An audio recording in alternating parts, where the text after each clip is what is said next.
Before we can become good database programmers, we have to understand some basic terminology.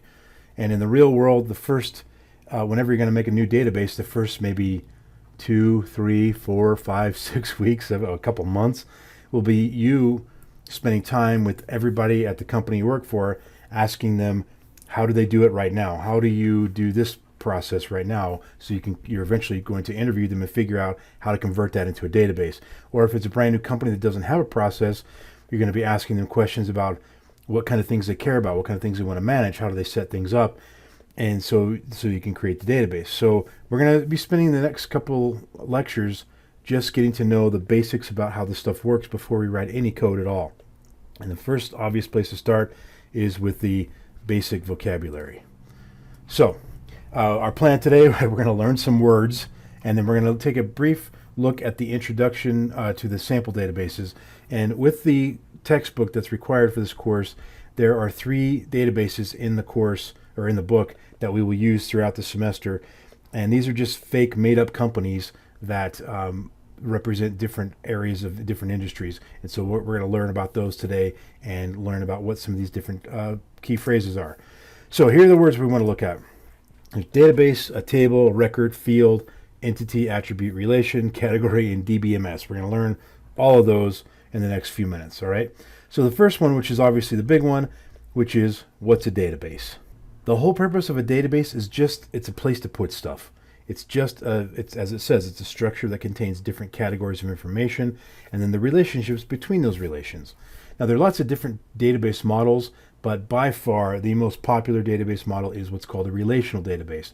And that's what we're going to be focusing on in this class. All of our databases are relational databases. And so the database itself, it just holds all these different categories. What's a category? What's a relationship? We'll get there. But know that the database is sort of the big umbrella where all this stuff, all the data, all the things are put.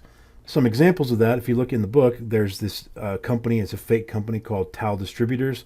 And the database that we're going to be creating is called just TAL. We're just going to call it TAL. And then the Colonial Adventure Tours, which we call Colonial. And then the Samaras Condominium Group, which we'll be calling Samaras. Let's start with the TAL database.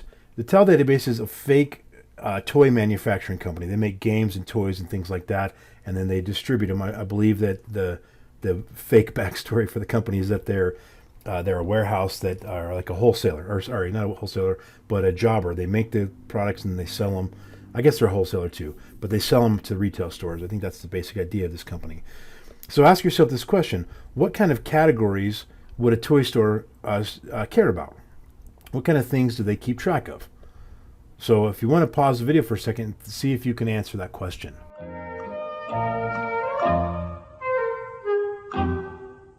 Hopefully you took a second to think about it, and here's the answer. There's lots of things that they might care about, but these are the big ones. And you're going to find that pretty much every company, every database will care about these 4 things and other things as well, but these are going to be everywhere. So they care about sales reps. In other words, their employees, right? So employees and customers, those are the main groups of humans that make up a company: customers and employees. The other thing they care about is their inventory, right? What products they sell, how many they have on hand, and how much they cost, and what warehouse they're located in, and this kind of stuff. And then the last thing, at least for this database, is their orders. They want to track who bought what, right? And you can already see that there's a relationship, right? So what kind of relationship is there? Well, a sales rep sold to this customer some inventory, some product, and it's all on an order, right? They made an order, and on that order, the salesperson sold something to the customer that came from their inventory. So you can see how these things relate to each other. And so one of the things that you'll find when you learn about these databases and how databases in general work, you also kind of get a little bit bigger picture of just business in general, which is also a very useful skill for being a database programmer. So let's actually take a look at what stuff is in the TAL database. We're going to look at one of the tables, and we'll learn more about what a table is in a few minutes, but let's just take a look at one of the tables right now. This is the sales rep table, and you'll see that it has several fields here, right? So these are the fields. It has the rep number field, which is the employee's ID. It has their last name and their first name, and then has all the components of an address, right? Street, city, state, and zip code. And then it has stuff about their pay, right? Their commission rate or their commission, and then what their rate is. In other words, the commission is how much money they've made so far, and then their rate is what their commission percentage is. The other thing you'll see here, and we'll learn more in depth about this stuff later, but you'll see these are different data types, right? So a rep number can only be it can only be entered in as a character. And what we mean by a character is it can be numbers or letters or anything like that. So it's a character that can hold up to 2 spots. So it's only going to be a 2-digit something, A1 or 11 or AB or something like that. Then the last name can be 15 characters, and the first name the same. All these different fields are 15, and these can be 2 and 5 and so forth. These numbers down here are actually decimal numbers. And again, we will learn more in depth later what this stuff is all about, but I just want to give you the basic look of this. All right. Now, I'm actually going to go to the live working database, which you will eventually have on your own computer. But right now, I'm actually in the TAL database, and so I'm going to show you. I'm going to write some commands here. Don't worry about these commands for now. I'm just going to run them, and we'll learn about them later. But here it is. That's exactly what you were looking at on my screen just a second ago. It's exactly what that is right there. Okay, I just literally copied and pasted it right into this PowerPoint. But this is the live version of it. So the truth is, what's really going on here is that databases, all they are, they're just ones and zeros, right? Everything in computers is just ones and zeros, on or off, right? Electrical impulse or no electrical impulse. It's just basic raw data. But our human brains can't comprehend that, right? What we have to do is see something that looks human-like, right? And this looks human-like. So we'll talk about a little bit later this idea of a DBMS, but what that does is it takes this binary weird code stuff and puts it in a format like you're seeing on my screen here that allows you to understand it and read it as a human. Let's take a look at the second second table that's inside of the TAL database. All right, this is the customer table. And again, you can see it has similar information in it, right? It's got a customer number, it's got their name, and the reason there's no first name and last name here because this is typically going to be a business name, right? ABC Toys or whatever. And then we have their zip code information, and then we have stuff about how much money they owe us or what their credit limit is, and then we have who their sales rep is, all right? And so whoever the sales rep is, it's going to tie back to this table over here. It's going to be some number that's being stored in that table. So sales rep number 3 is the person who's in charge of making sales to customer ABC, so forth. Let's take a look at the next table. Now we talked about inventory as one of the things that this toy company probably cares about. Well, this item table is actually their inventory. These are actually their products, right? So if we look here, this is the product number basically. It's the item number. This is a description of it, right? It's 200-piece puzzle or whatever, or a rocking horse or whatever the product is. This is how many they have on hand. How many rocking horses do we have in our warehouse right now? What category is that? Oh, it's a game, or it's a toy, or it's a puzzle. And then the storehouse. Which storehouse is it located? Oh, it's in warehouse number 5 or whatever.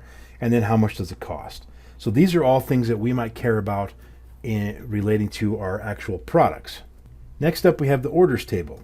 And again, the orders table, as we mentioned earlier, it kind of is a relationship between other tables, right? It has an order number, which is unique to the orders table, and then it has the order date, and then it just simply has the customer number, right? So if customer number 7 bought some product, there's going to be an order that says order num is order number 10, and the order date was yesterday, and the customer number is order number 7 who bought whatever products. But that's not enough details.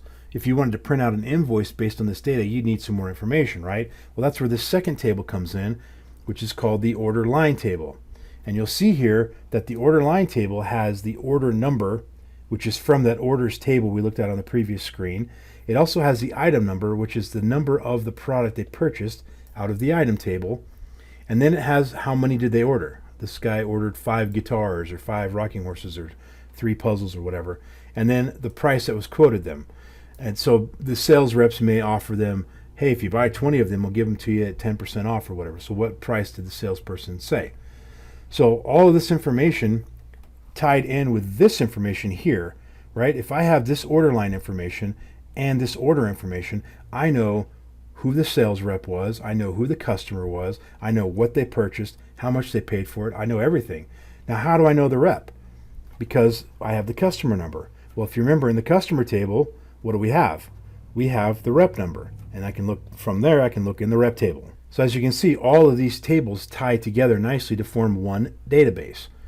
So those are the 5 tables that are in the TAL database. And in fact, I can actually show you here in the TAL database, show tables, and there they are. There's customer, item.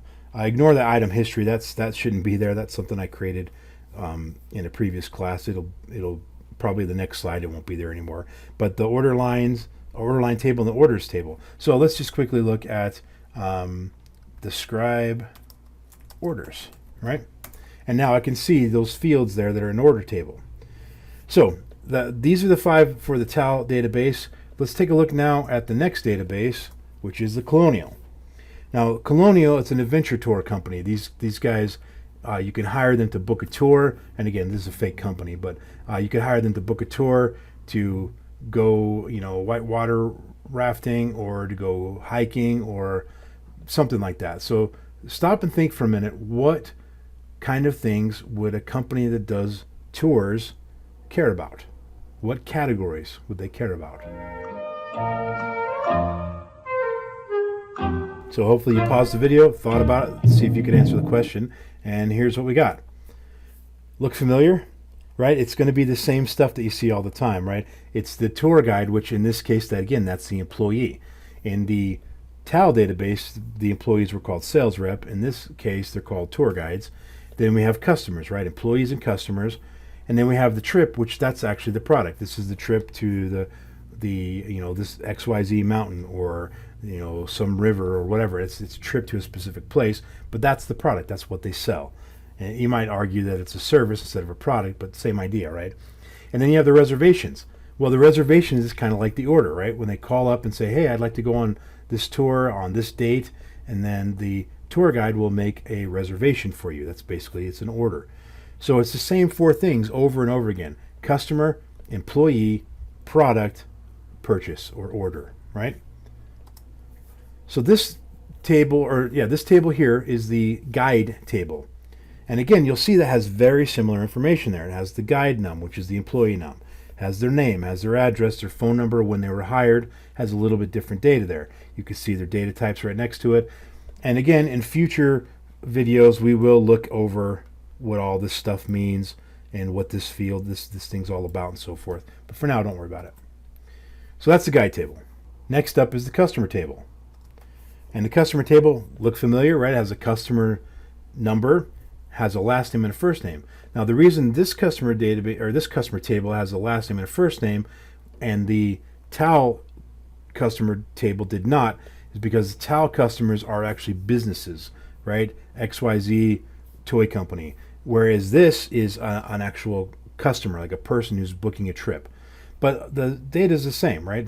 Their address, their postal code, their phone number, and so forth. And again, we can see this in the live database. So I'm going to use Colonial, and let's go describe customer.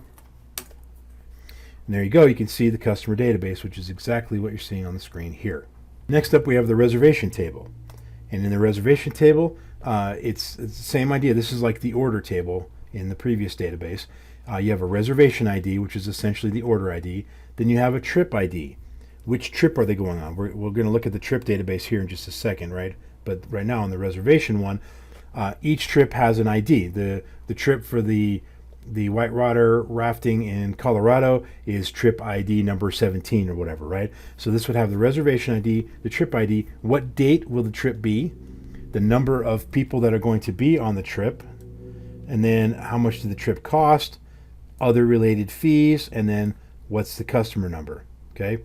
So this tells us all we need to know about the reservation that was made by so-and-so customer.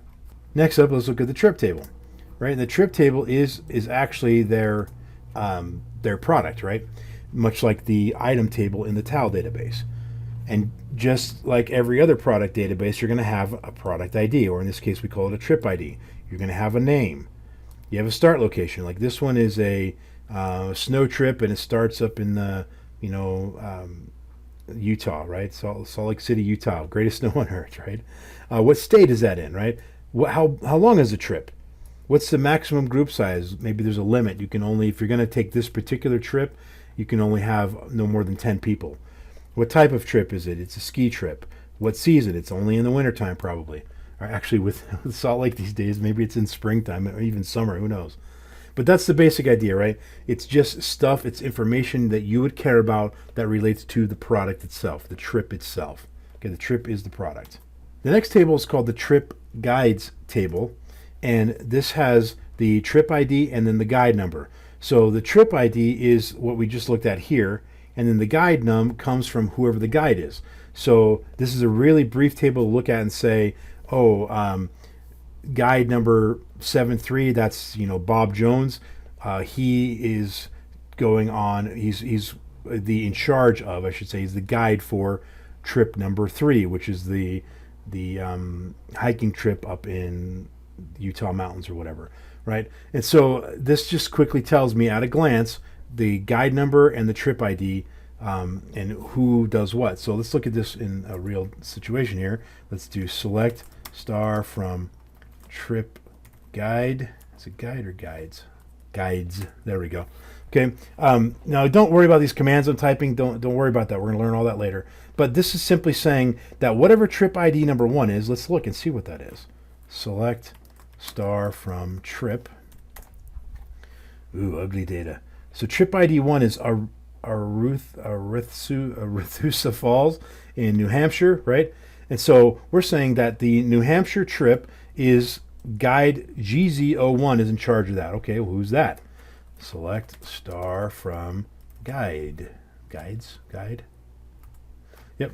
GZ01 is right here, so that's Zach Gregory. So what this little piece of data here means is that Zach Gregory is one of the guides for this Arethusa, I should have picked a better name, whatever that trip is called. Okay. There's also another person who's in charge of that. So there's this whoever RH01 is. Well, who is that? It is RH01 is Hal Rowan. So Hal Rowan and Zach, I think the other guy's name was, right? Hal and Zach are both people that are responsible for trip number 1 here, right? That's just the name of the product. That's the product ID, basically. And that trip, this whatever falls, is the one that those two guys are in charge of. So that's why that table can be useful. I'm really resisting the urge to say, are there any questions? Because when I do this lecture in class, that's the next thing I typically would say. Obviously I can't answer the questions here, but feel free to canvas me if you have a question or whatever. Send me a message through Canvas. All right, but let's move on to the next database here, which is the Samaras Database. Now, this is a condominium company. They're a property management company, right? Again, it's a fake company, and they have several properties that they have condos that they rent out or sell. So, again, pause the video, ask yourself, what kind of stuff would a condo company care about? Hopefully you came up with a similar answer to what we've been coming up with before, which is very similar, right? It's customers and employees. Where are the customers? Where are the employees here? Well, let's take a look.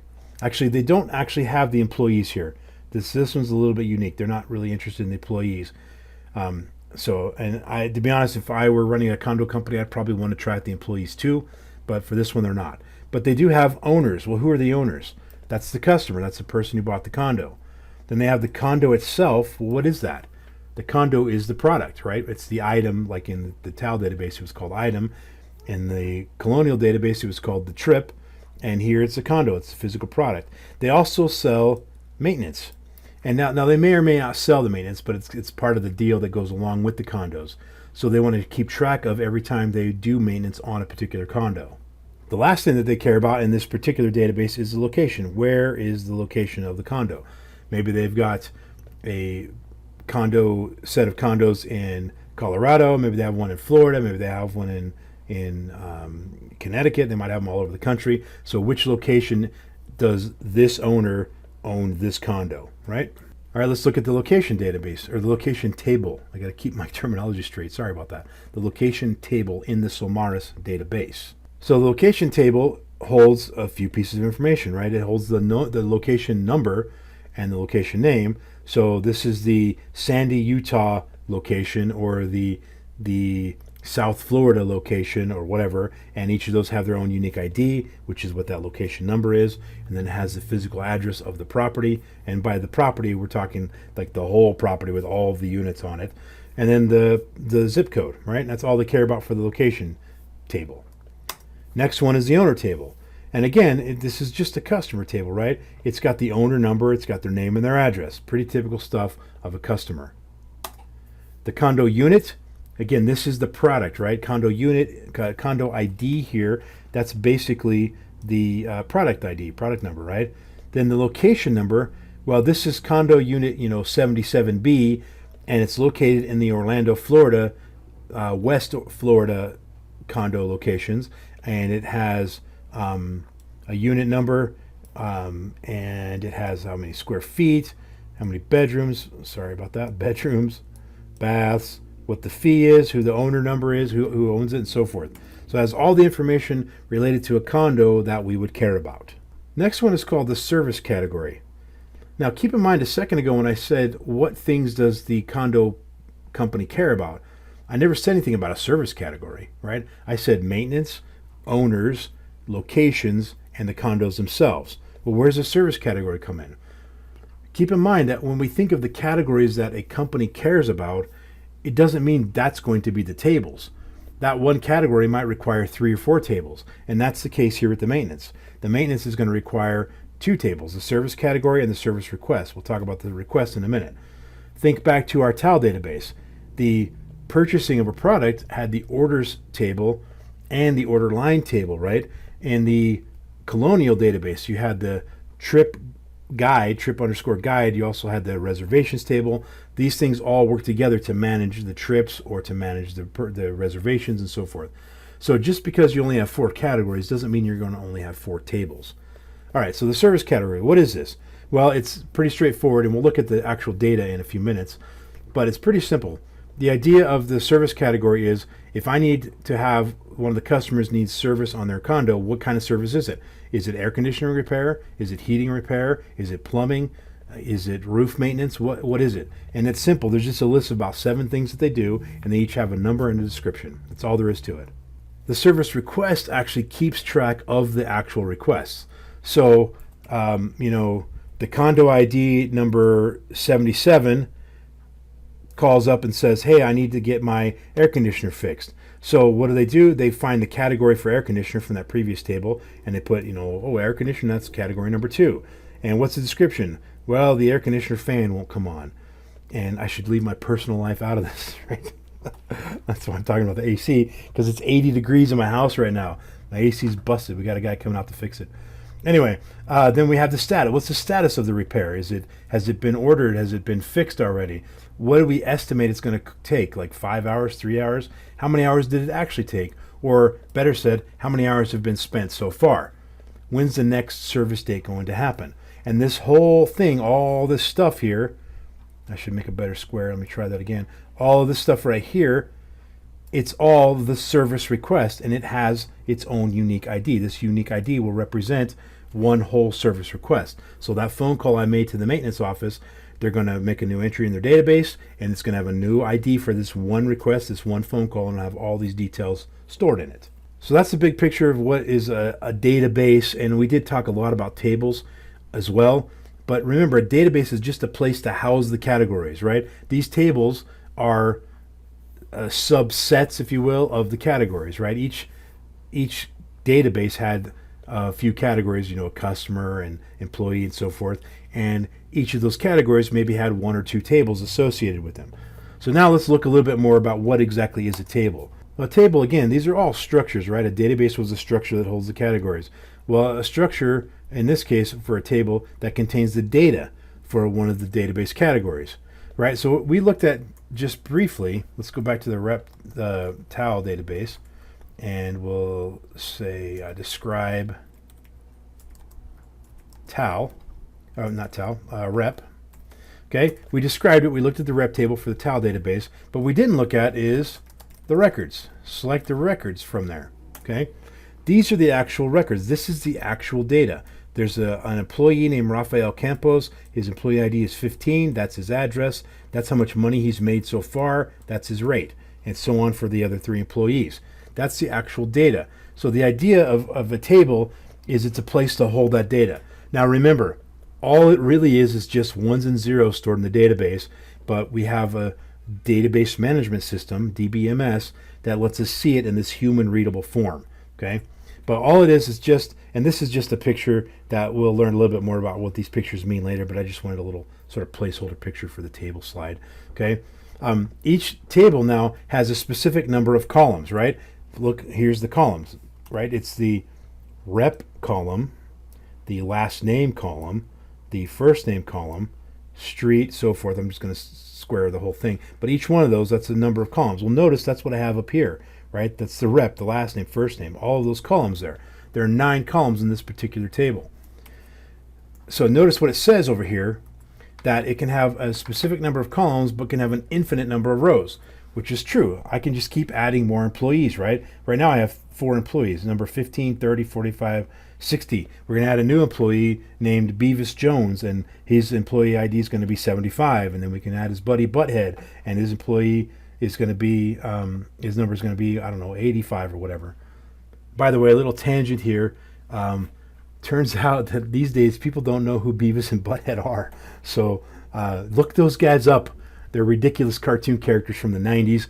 So you'll hear me use those names all the time. If you're not familiar with them, they're just these silly, goofy characters from the 90s. Anyway, that's what that's all about. All right, so back to the slide here.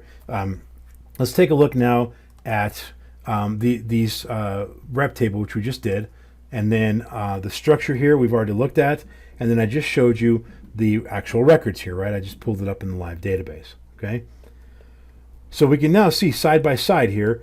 Over here on the left is the records, the actual data, and over on the right is the actual structure, okay? The stuff on the left is the actual information, right? It's the Rafael Campos, it's his address, and so on and so forth. The stuff, that's the stuff on the left. The stuff on the right is all the information about the table itself.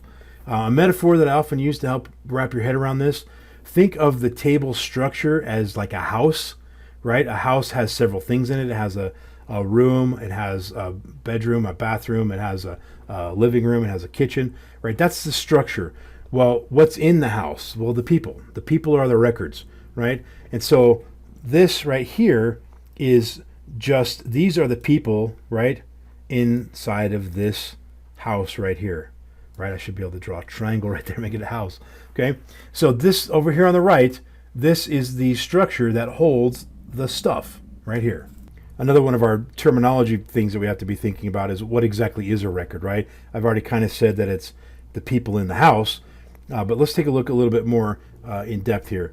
So think of a database or even a table as like a filing cabinet. And if you open up that filing cabinet, what do you find inside? You find files. Well, the file is like the record, right? The file says that, you know, it's Rafael Campos, his employee number is number 15, and he's got this information about him, his address, and so forth. Let's take a look at an example of that. We have, for example, the item table in the TAL database, right? So let's look at, here's our keywords again, right? The first keyword we're looking at is database, right? TAL is the name of the database. Item is the name of the table, right? So let's look at the item table and see its records, right? So here are the records. In the item database, we have the patient's game, which is a GME, which is the category, means it's a game. We have Skittles, which is apparently a game. We have the wooden block set, which is a toy. We have the giant star brain teaser, which is a puzzle. And we can see that this is in storehouse number 3, and this is the cost. So these are the records, the files that are inside of the table called item that's inside of the database called TAL. So next up is a field. I couldn't find a clever field picture to put there, so I just made a picture of an actual field. Okay, but what is a field? It's just part of the record itself, right? You pull the record out of the filing cabinet and it's got the name on it and whatever. Well, name is one of the fields, right? And the last name and the first name or something like that. So first name from the rep table, last name from the rep table, those are examples of actual fields, right? And again, we can see this here, and I mentioned it a second ago on the live database, but we have, these are the fields right here, this is the structure, right? We're sort of, this is like looking at a blueprint of the house, right? It's the structure of the table, okay? And then over here is the actual data, the people that live in the table, if you will. Right? That metaphor will eventually break down to the people in the house, but it works for now. Right? But these are the records inside of here. Well, each record has each of these fields right here, right? Each record has a rep num, 15, 30, 45, 60. Each record has a city, Grove, Fulton, Northfield, Congaree. Each one has a postcode, each one has a commission, and so forth. Now I can show you this exact same thing with all the tables and all the fields and all the records in all of the databases, but just looking at one is sufficient to get the basic idea. So the next thing we want to look at here is, what is an entity? Okay, and an entity is simply, it's a thing, right? It's a person, place, or a thing. It's a noun, basically. So what we have here is a Mustang. That's a thing, all right? And you often hear this referred to as a category in the database. And we've already spoken about categories, right? What were the categories for the TAL database? Well, the TAL database categories were customers, or customers, and then employees, or we called them reps. Then there were products, and then there were purchases. Well, we can see those categories represented here, right? We have the employees, customers, products, and then stuff relating to the orders right here. Okay. Well, this is category. This is a category. This is a category, and that's a category. Those are nouns, right? Rep is a noun. A customer is a noun. It's a person. Another thing that goes hand in hand with an entity is an attribute. And an attribute is like an adjective in the English language. It describes the noun, right? So this is an example here is we have an item number, or a description, or an on hand. What does description do? It describes the item, whatever the toy is. It gives it a name. What's the on hand? Well, it's a description of the number of things on hand. We have 5 puzzles on hand, so that number 5 actually describes the thing called the puzzle. What category is it? Well, it's a game, or it's a puzzle. That describes the noun, which is the rocking horse or whatever. Okay, storehouse, it's in storehouse 3. Well, that describes the location of the Monopoly board game or whatever that's located in our storehouse. The price describes it. All these things describe it. So what can we use to describe that picture of the Mustang? It has a color of blue, but blue is actually not the attribute itself. Blue is technically the value of the attribute, right? Just like storehouse number 3 is the value of the storehouse attribute. Description called rocking horse is the value of the description attribute of the noun called a rocking horse. Okay, hopefully that makes sense. So when we're looking at this picture of the Mustang here, the noun is the Mustang, the category, the thing. It's the Mustang, okay, or a car, okay. What attribute does it have? Well, it has a color attribute. It has a number of doors attribute. It has a year attribute. By the looks of it, that's probably a 66, maybe a 67, but I don't know, maybe a 65, somewhere in that range, right? But it has a year. Now, the color attribute, it has a value of blue. The number of doors attribute has a value of 2. The year attribute has a value of whatever, 1966, and so forth. So don't confuse the value with the actual attribute itself. Over here on the right, what you're looking at, these are the attributes, right? These things all describe an individual thing, an individual item. Well, whatever is in the actual database in that field is the actual value of that description. So let's take a look in the real database here to make sure that makes some sense. So we have, which database were we looking at there?